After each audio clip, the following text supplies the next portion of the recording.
Hello! So for today's video, itatry nating reviewin yung candy product na to. These are letter chewy candies, I think. So try muna natin tong grapes. Grapes nga yata yan. So that's color purple and then letter K. Masarap. Nasarapan ako in my first bite. Hindi ko maipaliwanag pero nag-connect agad siya sa akin. Let's pili naman natin tong color blue or light blue in letter R. Gusto ko yung pagka-chewy niya, guys. Meron siyang sugary texture din pagdating sa tang.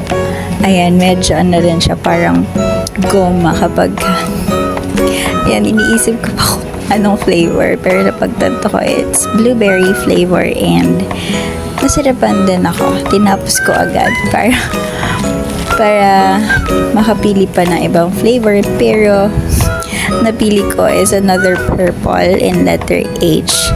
Mamaya-maya ko pa ma-realize na natikman ko na grapes. So, ayan. Wag na to.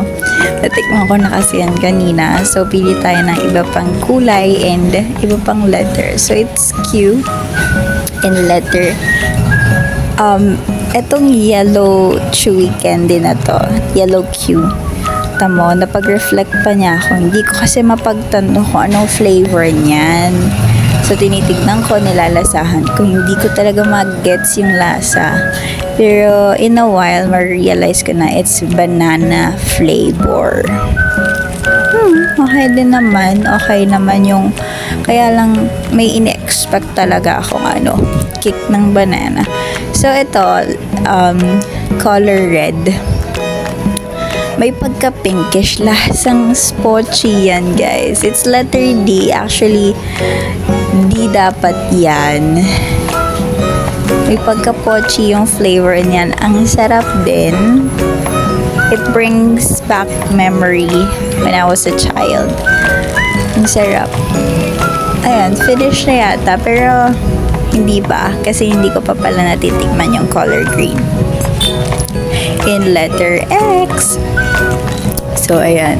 Piniprepare ko ng ayusin ko sa tapos na lahat ng colors. So, this green candy, it tastes like green apple ng candy. Pero, nung una, yun yung inaasahan kong malasahan. Pero, hindi ko siya mag-gets nung umpisa. So, pero, kalaunan na yan. It's green apple nga. Yun lang.